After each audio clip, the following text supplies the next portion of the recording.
Hello बच्चों, कैसे हैं आप सब लोग। स्वागत है आपका इस वीडियो के अंदर।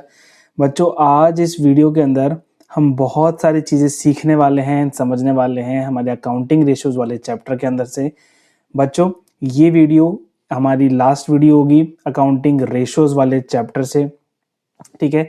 एंड इस वीडियो से हम पूरी तरीके से कंप्लीट कर देंगे हमारे अकाउंटिंग रेशियोज चैप्टर को। जल्दी से हम स्टार्ट करते हैं एंड लास्ट तक बच्चों आप बने रहना।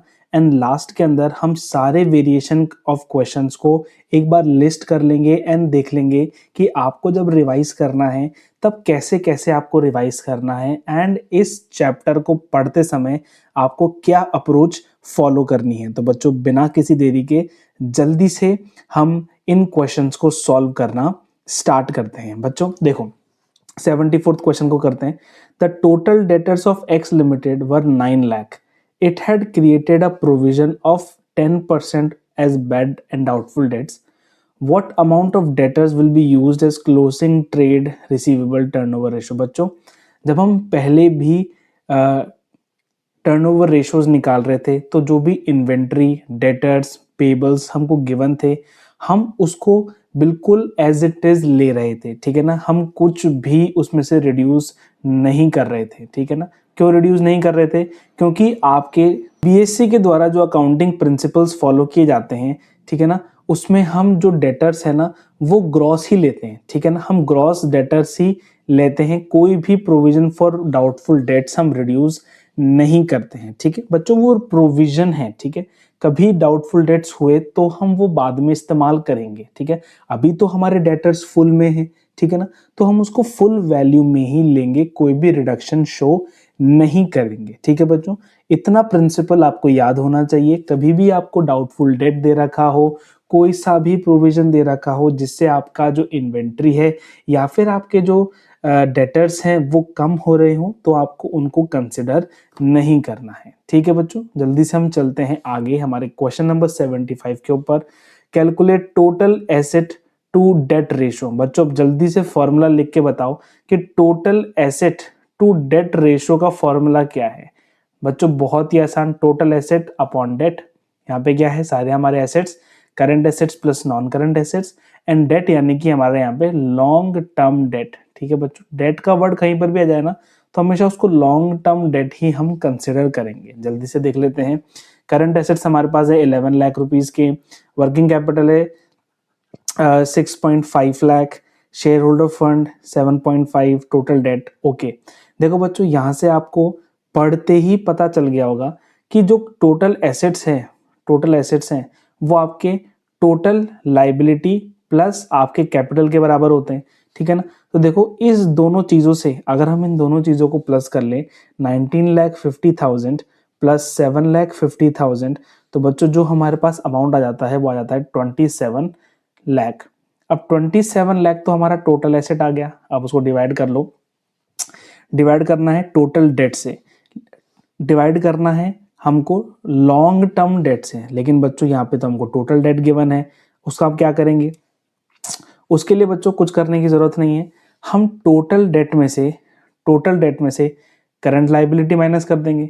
अब टोटल डेट में से करंट लाइबिलिटी माइनस करने के लिए करंट लाइबिलिटी हमको चाहिए होगी। तो बच्चों टोटल डेट माइनस, अब देखो यहाँ पे वर्किंग कैपिटल गिवन है। वर्किंग कैपिटल होता है current asset minus current liability. अब हमको करंट लाइबिलिटी चाहिए, तो करंट लाइबिलिटी का क्या फॉर्मूला हो जाएगा? Current asset minus working capital. अब देखो, total date minus current asset है 11 लाख माइनस वर्किंग कैपिटल हमारे पास है 6.5 लाख। तो बच्चों टोटल डेट माइनस, अब इसको जल्दी से माइनस कर लो, क्या आंसर आएगा आपका? 11 लाख माइनस 6.5 लाख, आंसर आएगा 4.5 लाख। टोटल डेट देखो आपके कितने हैं? टोटल डेट आपके हैं 19.5 लाख। अब देखो जल्दी से कर लो, तो आंसर आ जाएगा आपका 15 लाख। अब अगर हम इसको 15 लाख नीचे लिख देंगे 15 लाख, तो बच्चों कैलकुलेट कर लेना, आपका आंसर आ जाएगा 1.1:1। ठीक है बच्चों, तो मैं होप करता हूं कि आपको ये पूरी तरीके से समझ में आ गया होगा। जल्दी से हम चलते हैं क्वेश्चन नंबर 76 पे। What will be the effect of purchase of goods for cash 3,000 on gross profit ratio. बच्चों कभी भी इस वेरिएशन के क्वेश्चन आए ना, तो देखो मैं आपको कॉन्सेप्ट बताता हूँ। ये आप ट्रेडिंग अकाउंट बना के आए हो, ठीक है, क्लास 11 में बना के आए हो। यहाँ पे हम लिखते हैं सेल, यहाँ पे लिखते हैं क्लोजिंग इन्वेंट्री, ठीक है, क्लोजिंग स्टॉक लिख दो, ठीक है, क्लोजिंग स्टॉक लिख दो। यहाँ लिखते हैं ओपनिंग स्टॉक, यहाँ लिखते हैं COGS, यहाँ पे हम लिखते हैं परचेज, ठीक है, यहाँ पे हम लिखते हैं वेजेस वगैरह जो भी होते हैं ना हमारे डायरेक्ट एक्सपेंसेस, और यहाँ पे हमारा आता है GP, ठीक है। अगर आप सुनो बच्चों, अगर आप यहाँ पे परचेजेस को इंक्रीज कर दोगे ना, तो यहाँ पे क्लोजिंग स्टॉक भी इंक्रीज हो जाएगा। अगर आप ओपनिंग स्टॉक को इंक्रीज कर दोगे ना, तो भी आपका क्लोजिंग स्टॉक इंक्रीज हो जाएगा, ठीक है बच्चों। अगर आप यहाँ से कुछ डिक्रीज करोगे तो क्लोजिंग स्टॉक डिक्रीज हो जाएगा, ठीक है। तो हर चीज का जो इफेक्ट है ना वो यहाँ पर भी जाएगा और यहाँ पर भी जाएगा।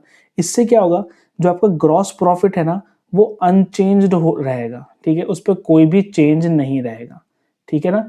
कुछ भी अगर ओपनिंग स्टॉक बढ़ता है, ओपनिंग स्टॉक कम होता है, परचेज इंक्रीज होती है, परचेज डिक्रीज होती है, तो उससे कुछ भी आपका इम्पैक्ट है वो ग्रॉस प्रॉफिट पे नहीं जाने वाला है। लेकिन बच्चों अगर आपकी सेल इंक्रीज हो रही है, अगर आपकी सेल इंक्रीज हो रही है, तो उसका जो फर्क है वो आपके ग्रॉस प्रॉफिट पे जा सकता है, ठीक है। सिचुएशन टू सिचुएशन उस चीज का फर्क पड़ता है। देखो GP remains unchanged when goods are purchased for cash, both the value of purchase and closing stock increases by the same amount, ठीक है बच्चों। जो मैंने अभी आपको यहाँ पे एक्सप्लेन किया वही चीज हमारे आंसर में भी लिख रखी है। जल्दी से हम देखते हैं आगे क्वेश्चंस को। From the following calculate return on investment and debt to equity ratio. Return on investment बच्चों अब तो आपको टिप्स पर याद होना चाहिए, PBIT अपॉन कैपिटल एम्प्लॉयड, ठीक है। फर्स्ट हम कैलकुलेट करते हैं जल्दी से। देखो आपको नेट पैट ये सब चीजें आपको बहुत अच्छी तरीके से याद हो गई होंगी। देखो इसको लिख दो 6 लाख, ठीक है ना। पैट के अंदर हम प्लस कर देंगे हमारा टैक्स प्लस करेंगे कितना, हमारा 40% है, तो 6 लाख का 40/60 कर देंगे, यानी कि हमारा हो जाता है 4 लाख। हमारा PBT हो जाता है 10 लाख।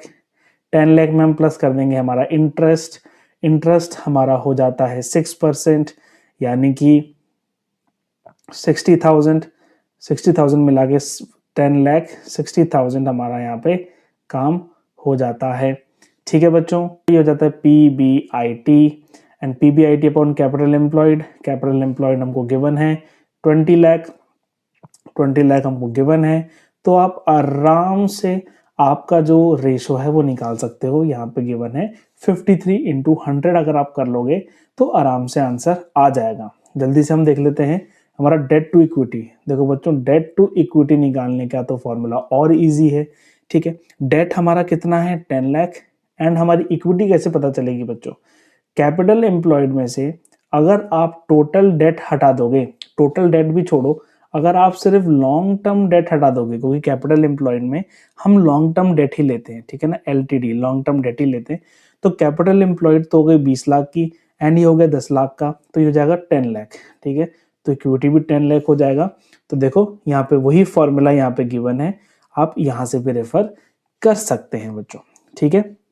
देखो बच्चों देखो क्या है, अकाउंटिंग जो रेशोज है ना वो आपकी प्रैक्टिस को मांगता है। देखकर क्वेश्चन सॉल्व नहीं होंगे, आसान जरूर लगेगा देखकर, लेकिन सॉल्व नहीं होंगे क्वेश्चन, ठीक है। Calculate quick ratio. अब देखो क्विक रेशो का फॉर्मूला आपको अपने ना टिप्स पर याद होना चाहिए। अब quick ratio, quick asset upon current liability. Quick asset को हम कैसे कैलकुलेट करेंगे, quick asset is equals to, बच्चों मैं फुल फॉर्मूला नहीं लिख रहा हूँ, ठीक है ना, आपको देखना है। करंट एसेट यानी कि करंट एसेट है 2,80,000, उसके बाद हम इन्वेंट्री माइनस कर देते हैं, इन्वेंट्री है 40,000, उसके बाद हम माइनस कर देते हैं हमारा एडवांस टैक्स, ठीक है। टैक्स यानी कि हमने एडवांस में टैक्स पे कर रखा है, ठीक है, ये एडवांस टैक्स है। प्रीपेड रेंट ये वो भी हम माइनस कर देंगे, ठीक है। तो आंसर आ जाएगा हमारा 2 लाख रुपीज। 2 लाख को हम डिवाइड कर देंगे बच्चों हमारे 1,50,000 से। कैलकुलेशन में बच्चों आपको बहुत ज्यादा मास्टर बनना है, 1.34 लाख आपका आंसर आ जाएगा। कैलकुलेटर का यूज नहीं करना है, कैलकुलेटर यूज करोगे ना तो एग्जाम के अंदर फिर एक दूसरे का मुंह देखते रहना, ठीक है। तो कैलकुलेटर स्ट्रिक्टली प्रोहिबिटेड है, खुद यूज करो, खुद है ना, अपना ब्रेन लगाओ, खुद थोड़ी कैलकुलेशन करो बच्चों, आपको बहुत लॉन्ग टर्म में मदद करेगा। आप खुद कैलकुलेशन करने लग जाओगे ना। देखो इन्वेंट्री टर्नओवर रेशियो यानी कि COGS अपॉन आपको करना है एवरेज इन्वेंट्री। बच्चों तो टिप्स पे याद हो जाने चाहिए, हमने बहुत सारे क्वेश्चन कर लिए। देखो revenue from operation 6 lakh and gross loss on sale 10%, यानी कि देखो जब लॉस आ जाए ना, देखो हम क्या करते हैं, हम रेवेन्यू निकालने के लिए COGS प्लस जीपी करते हैं, ठीक है। अब यहाँ पे हमको COGS चाहिए तो रेवेन्यू माइनस जीपी करेंगे जिससे COGS आ जाएगा, लेकिन लॉस के केस में हम प्लस कर देते हैं। ये 6 लाख है ग्रॉस लॉस यानी कि 10% यानी कि 60,000, तो हमारा COGS हो जाएगा 6,60,000 हमारा COGS हो जाएगा। एवरेज इन्वेंट्री, देखो एवरेज इन्वेंट्री यहाँ पे 60,000 गिवन है पहले से ही, तो यहाँ पे जो रेशो हो जाएगा वो हो जाएगा 11 टाइम्स, ठीक है बच्चों। बस लास्ट के 2 क्वेश्चन रह गए हैं, टोटल 80 क्वेश्चन हैं हमारे पास, एंड उसके बाद हम देखेंगे कि हमारी वेरिएशन क्या हो सकती है क्वेश्चन की। Current ratio, debt to equity ratio, बच्चों ये कराने की भी जरूरत नहीं पड़नी चाहिए। देखो मैं आपको बताता हूँ कि कैसे निकलेगा, ठीक है। नॉन करंट एसेट्स, देखो करंट एसेट यहाँ पे गिवन है, ठीक है। यहाँ पे वर्किंग कैपिटल आपको गिवन है, वर्किंग कैपिटल के फॉर्मूले को लगाना एंड आपका जो करंट लाइबिलिटी है, आपकी जो करंट लाइबिलिटी है वो आ जाएगी, ठीक है। करंट एसेट गिवन है, करंट वर्किंग कैपिटल गिवन है, करंट लाइबिलिटी आ जाएगी। जब current asset and current liability आपके हाथ में आ गई है तो करंट रेशो आपका बहुत आसानी से निकल जाने वाला है। एंड बच्चों देखो यहाँ पे जो क्विक एसेट्स है ना, याद रखना यहाँ पे जो क्विक एसेट्स है ना वो आपके करंट एसेट्स के बराबर है। क्यों? क्योंकि यहाँ पे इन्वेंट्री नहीं है, यहाँ पे कोई प्रीपेड रेंट नहीं है, ठीक है। जब ये सारी चीजें नहीं है तो आपका जो क्विक एसेट है वो करंट एसेट के बराबर है, एंड जब क्विक एसेट करंट एसेट के बराबर है दैट मीन्स जो आपका रेशो है वो रेशो आपका सेम होने वाला है, ठीक है। 78 क्वेश्चन भी आपका बहुत इजी से हो गया है। 79 देखते हैं, from the following information determine opening inventory and the closing inventory. आपको अब इन्वेंट्री निकालनी है बच्चों। इन्वेंट्री के क्वेश्चन भी हमने बहुत ज्यादा इन्वेंट्री के क्वेश्चन कर लिए हैं। देखो इन्वेंट्री टर्नओवर रेशो 5 टाइम्स है, यानी कि देखो हमारा जो COGS है वो क्या होना चाहिए, रेवेन्यू फ्रॉम ऑपरेशन 8 लाख, जो ग्रॉस प्रॉफिट है वो उसका 1/4 है, 1/4 करोगे जल्दी से देख लो 2 लाख रुपीज, यानी कि जो 6 लाख रुपीज है हमारे COGS है। COGS के बाद हमारा आ जाता है एवरेज इन्वेंट्री। एवरेज इन्वेंट्री कितना हो जाता है, 6 लाख को आप डिवाइड करोगे, अगर आप 6 लाख को डिवाइड कर दोगे बच्चों, जल्दी से काटा पीटी करो, तो एवरेज इन्वेंट्री आ जाता है 1,20,000, ठीक है। डिवाइडेड बाय 2 हमेशा होता है, ठीक है ना, हमेशा डिवाइडेड बाय 2 होगा। देखो ओपनिंग प्लस क्लोजिंग करोगे ना तो हमेशा डिवाइडेड बाय 2 होगा, तो पहले ही कर दो, पहले ही कर दो, कोई दिक्कत नहीं है, 2,40,000 कर दो। अब बताओ, अब देखो पढ़ो क्या लिख रखा है, closing inventory was 20,000 more than opening inventory, opening inventory x and closing inventory 20,000 plus x. कितना आसान क्वेश्चन है बच्चों, बहुत ही इजी क्वेश्चन है।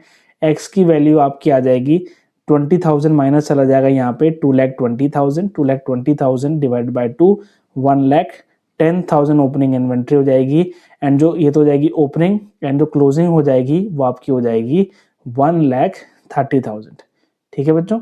बहुत ही इजी, सबसे इजी क्वेश्चन था बच्चों। अगर आप फुल सीरीज फॉलो करते आए हो तो सबसे इजी वाला क्वेश्चन अब हम कर रहे हैं, ठीक है। देखो अकाउंटिंग रेशो है ना, अकाउंटिंग रेशोस जब आप एग्जाम्स में अपने एग्जाम्स के अंदर इन क्वेश्चंस को करो ना, तो सबसे पहले आपको फॉर्मूला लिखना है। सबसे पहले क्या लिखना है, फॉर्मूला लिखना है। उसके बाद आपको जो भी है ना, जो भी गिवन है वो लिखो, या फिर आप पहले गिवन लिख सकते हो उसके बाद फॉर्मूला लिख सकते हो, ठीक है। थर्ड आपको क्या करना है, आपको प्रॉपर स्टेप वाइज सॉल्व करना है, प्रॉपर स्टेप वाइज सॉल्व करना है। यानी कि देखो अगर आपको एग्जाम में कुछ भी क्वेश्चन गिवन है, कोई सा भी क्वेश्चन आपको एग्जाम में आ जाए, देखो यही मान लो अगर यही क्वेश्चन आपके एग्जाम में आ गया तो आप क्या लिखोगे, आप सबसे पहले लिखोगे गिवन दैट, ठीक है। गिवन दैट में आप लिखोगे कि जो हमारा इन्वेंट्री टर्नओवर रेशो है वो हमारा 5 टाइम्स है, दैट इज जो हमारी इन्वेंट्री टर्नओवर रेशो की जो फॉर्मूला होता है वो आपका क्या होता है वो आप लिखना है आपको यहाँ पे, ठीक है, कि COGS अपॉन एवरेज इन्वेंट्री होता है। उसके बाद आपको स्टेप बाय स्टेप उसको सॉल्व करते जाना है, ठीक है। अगर 3 नंबर का है तो बच्चों स्टेप वाइज मार्किंग भी होती है, ठीक है ना। ऐसा नहीं कि सिर्फ आपको रेशो पे मार्किंग होगी, ऐसा नहीं है। ऐसा नहीं है कि सिर्फ रेशो को देख के वो 3 नंबर दे देगा एग्जामिनर, ऐसा कभी नहीं करते। वो आपके स्टेप्स को देखते हैं कि आप स्टेप्स को कितना जानते हैं। बच्चों, अगर आपको रटा रटाया आंसर ही एग्जामिनर को चेक करना होता तो वो ऐसे क्रिटिकल वे में आपको इवेलुएट नहीं कर रहा होता, ठीक है ना, वो एक अलग वे से आपको इवेलुएट कर रहा होता, ठीक है ना। तो ये बात आपको याद रखना है बच्चों। देखो वो वही चीज क्वेश्चन आ गया, परचेज ऑफ गुड्स फॉर 35,000, ये बच्चों रुपये का साइन था, लेकिन ये वाला एंकर है ना, ये वाला साइन हो गया है, तो इसको इग्नोर करना। For cash will increase the operating ratio. अब बच्चों ऑपरेटिंग रेशो देखो, ऑपरेटिंग रेशो में आपको क्या समझना है, ऑपरेटिंग रेशो यानी कि आपका जो भी सीओजीएस है उसमें हम प्लस कर रहे हैं ऑपरेटिंग एक्सपेंस। ऑपरेटिंग एक्सपेंस यानी कि आपका रेगुलर नेचर का एक्सपेंस, आपके बिजनेस का एक्सपेंस, ठीक है ना, जैसे कि आपके डेप्रिसिएशन हो गए, आपकी अमोर्टाइजेशन हो गया, ठीक है ना, आपका कोई भी डिस्ट्रीब्यूशन का एक्सपेंस हो गया, ठीक है। तो वो सारे एक्सपेंस कहाँ पे हैं, ऑपरेटिंग एक्सपेंस हैं, जो आपकी डे टू डे एक्टिविटी में होते हैं। आप डे टू डे एक्टिविटी में उन एक्सपेंसेस को करते हैं, वो इनकर होते हैं रेगुलर कोर्स ऑफ एक्शन के थ्रू, ठीक है। तो वो क्या हो जाता है, operating profit, operating expense ratio आपका वो बन जाता, ऑपरेटिंग रेशो आपका बन जाता है, ठीक है। लेकिन अगर आप कुछ भी चीज परचेज करोगे तो क्लोजिंग स्टॉक भी तो बढ़ेगा ना बच्चों, क्लोजिंग स्टॉक भी बढ़ेगा, ठीक है ना।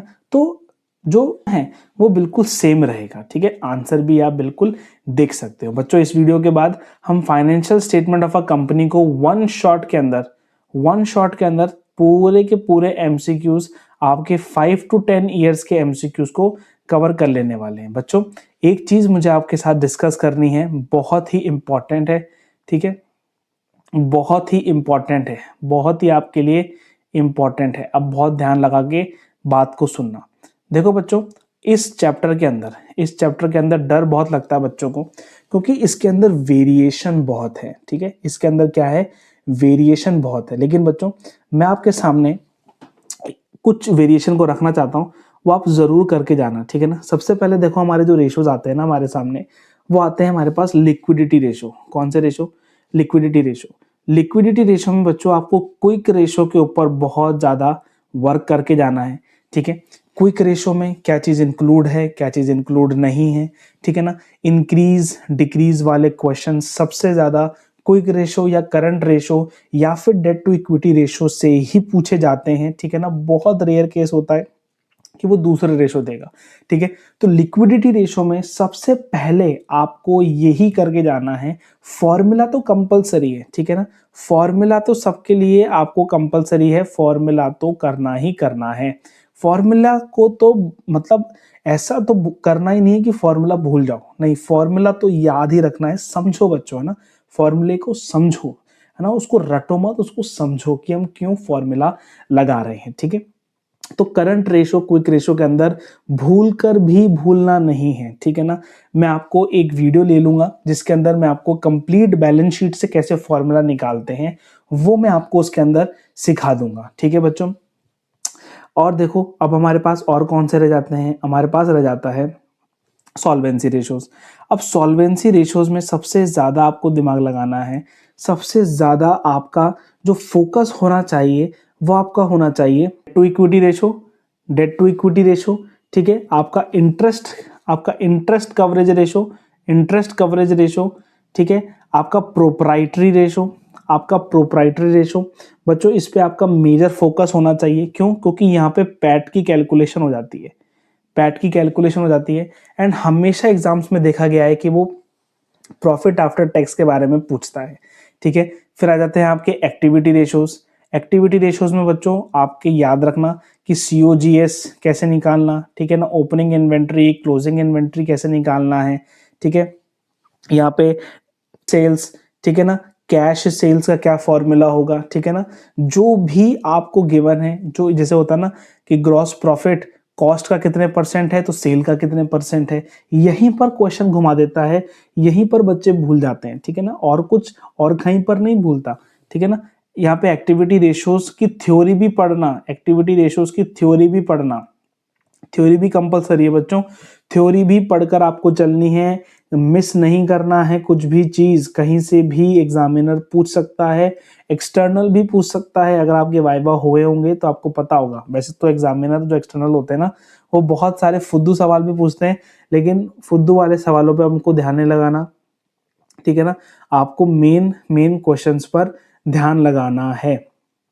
तो आपका ये क्लियर हो गया। उसके बाद अब आप क्या जाते हैं, प्रॉफिटेबिलिटी रेशो। प्रॉफिटेबिलिटी रेशो में बच्चों सबसे मेन चीज आपका ग्रॉस प्रॉफिट रेशो, आपका नेट प्रॉफिट रेशो एंड आपका आरओआई, ठीक है। एंड साथ में ऑपरेटिंग रेशोज भी आपको करके चलने हैं। आरओआई में बच्चों वही चीज आपका पैट आ जाता है, ठीक है। कैपिटल एम्प्लॉयड को हर जगह से कैलकुलेट करना सीख जाओ, ठीक है ना। तो आपके यही सारे वेरिएशंस हैं बच्चों, इसी में आपको इधर से उधर घुमाएगा, इसी में आपसे इधर से उधर क्वेश्चन पूछ लेगा, लेकिन आपके जो फॉर्मेट है वो यही रहने वाला है, वेरिएशंस यही रहने वाली है, ठीक है।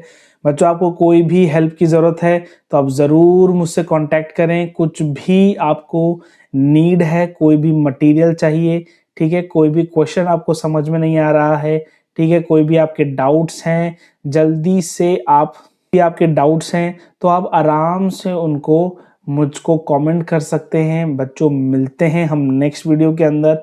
मैंने आपको बताया कि क्या वेरिएशन हो सकते हैं, क्या क्वेश्चंस हो सकते हैं, ठीक है ना, क्या आपको मेथोडोलॉजी रखनी है अपने एग्जाम को अटेम्प्ट करने के लिए। बच्चों बहुत सारे वीडियोस आने वाली हैं आपके अकाउंट्स के लिए, ठीक है, जिसके अंदर हम कंप्लीट स्ट्रैटेजी को डिस्कस करेंगे। बहुत सारी चीज़ें हैं जो मुझे आपसे बात करनी है। बच्चों मिलते हैं हम नेक्स्ट वीडियो के अंदर। बहुत अच्छी तरीके से पढ़ना, कैलकुलेटर यूज़ नहीं करना है, स्टॉप वॉच का इस्तेमाल करना, और स्ट्रैटेजी की वीडियो बच्चों मैं आपके लिए लेकर आने वाला हूँ। मिलते हैं नेक्स्ट वीडियो के अंदर। Till then good bye, take care, thank you बच्चों।